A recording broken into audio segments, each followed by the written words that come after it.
Another Arsenal game, another crazy refereeing decision, which has changed the outcome of the game. No one can tell me in this league that Arsenal are refereed differently. I don't care who you support, whether you're Arsenal, whether you're Tottenham, whether you're Chelsea, whether you're Liverpool. No one can tell me that Arsenal are refereed the same. That for me on Myles Lewis Skelly is never a penalty. The protocol in the Premier League is that there is a higher threshold when it comes down to giving away a penalty, conceding a penalty. That was, sorry if you can hear that bird. Is that a bird chirping in the background? That was never a penalty in my life. And we saw the same incident with Njai, did a very, very similar thing in that game, right? But for whatever reason, it wasn't given as a foul. Njai does it, it's not a foul. An Arsenal player does it, it is a foul. You can't tell me, I don't care who you support, Arsenal are refereed differently.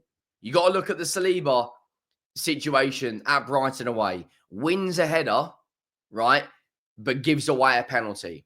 Arsenal versus Brighton at the Emirates. Declan Rice kicks the ball away. João Pedro kicks the ball away in the same game. One of them is penalised. One of them isn't, right? The Saliba red card was a red card against Bournemouth. But in the very, very same weekend, Mickey van der Ven, my centre-back, brought down a Crystal Palace attacker, and it wasn't given as a red card.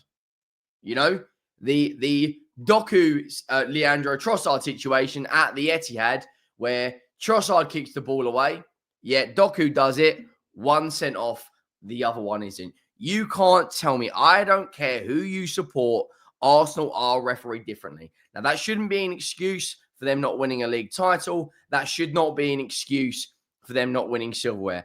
I'm just making an observation because the mindset of referees now, looking at Myles Lewis Skelly, there is a target on his back, similar to the same target that Christian Romero's got. You know, make sure you go down, drop a like on the video if you haven't already, and make sure you do hit that subscribe button. We are steamrolling our way towards 50,000 subscribers. We are roughly 650 away. So get down, hit that subscribe button. 90% of you watch the content have not hit that subscribe button. Arsenal 1, Everton 1. I'm going to be honest, it should have finished Arsenal 1, Everton 0. Because for me, that is not a penalty. Arsenal battered them on possession, battered them on shots on target. The only criticism I could give Arsenal today is the free kick situation. I don't know why it takes them so long to take a free kick. You know, whether it's Rice standing over it, whether it's Saka standing over it, whether it's Trossard, get the shot away early. You're chasing the game, you're drawing 1-1, and you're taking an eternity to take a free kick. That, for me, I don't really understand that. And I don't also really understand why Arteta was bringing on players like Bukayo Saka, bringing on players like Odegaard and Martinelli. I get he's probably looking at it from trying to get fitness and trying to get minutes in the legs of the players, but you have the biggest game of the season on Tuesday. And Fanta Zero, by the way, is absolutely fucking elite. If Fanta want to sponsor the channel, I'm happy for that. Let's bring up the lineup. Let's bring up the lineup for both teams. I actually thought Everton, Everton have somehow taken 2 points off of Arsenal this season. Kivior, I thought was man of the match. I thought it was really, really good. Bearing in mind he's stepping in for an injured Gabriel.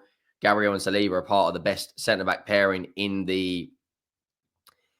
probably world football right now. But some people might argue Militao and Rudiger. Some people might argue, Van Dijk and Kanate. But Saliba and Gabriel are definitely up there.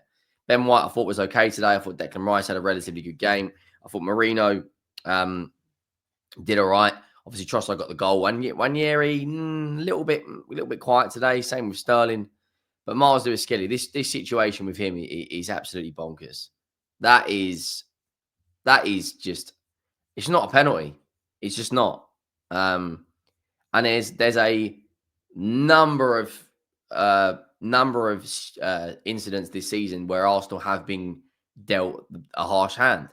And this situation, Also got to look at the Myles Lewis Skelly red card against Wolves. Was not a red card, was never a red card. The PGMOL come out afterwards and say it wasn't a red card. That's fine, but Arsenal still had to play with 10 men for 45 minutes or whatever it was. Arsenal did go 1-0 up. Really, really strong counter-attacking goal. Raheem Sterling with the assist. Trossard picks out the bottom right corner to make it 1-0. A relatively decent finish from him. The Sterling played in the Belgian, couple of decent skills, back across, and then Pickford was absolutely helpless. And that's, I think, his 5th goal in the Premier League. Is that the 5th goal in the Premier League? I think the first time he scored since mid-Jan. He is on a bit of a goal drought.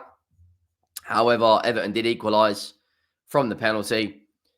Arteta made a number of changes. He brought on Martinelli at halftime. He brought on Saka at halftime. He brought on Odegaard. Of course, Ndiaye, whatever his name is, however you pronounce it. I think it's Ndiaye. Really, really composed player he is. I really like him. I'd like to see him at Spurs. He's got a lot of ability. He's got a lot of flair about him. Take nothing away from the penalty. It's a really, really strong penalty. David Raya, I don't know what it is when it comes down to penalties from him. He always seems to dive before the players even had the shot. But it is what it is. He makes it 1-1. And Ndiaye makes no mistake from the spot. Raya dives the wrong way. Also then bring on Timber for White. Then bring on a few other players. Odegaard for Jorginho. Tierney for Skelly. But I think if the Premier League wasn't already done, it certainly is now. Because if Liverpool win against Fulham tomorrow, they will be on 76 points and they will be 14 points clear of Arsenal in the Premier League. Arsenal's main focus now should be on Real Madrid on Tuesday. Nottingham Forest, Chelsea and City and Newcastle all battling it out for that top 4. There's only 5 points now separating Chelsea and Forest, which is very, very interesting. But, Arsenal have drawn way too many games this season. You cannot draw 11 games. 11 games. That is crazy. 11 games. They've drawn more than any other team in the league in the top. Down until Everton. Only only Brighton have drawn the same amount of games.